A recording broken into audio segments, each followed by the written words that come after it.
initiation is an ordeal. So if we look at it from a ceremonial perspective, there is a container that sets up a challenge, it sets up an ordeal. That's hard, right? And some of the initiations that we know of, we might look at and say that's brutal, that's barbaric, that's. But the point being is that the container and the context is held within a community, within a understanding, even a ceremonial understanding of why we're doing this.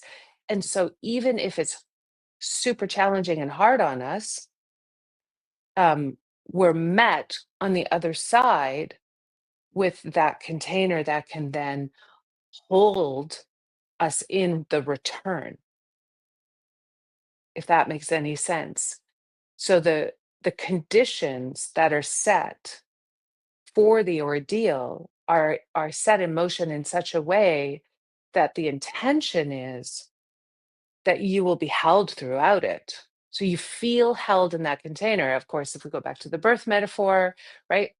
When the birth container is held properly, then there's this opportunity to go towards the initiation or the ordeal of labor and delivery, even though it's going to blow us open, scare us, be too intense, be super painful, be like rattle us to the core, all these things. It's an initiation, but there's this container that we can trust in.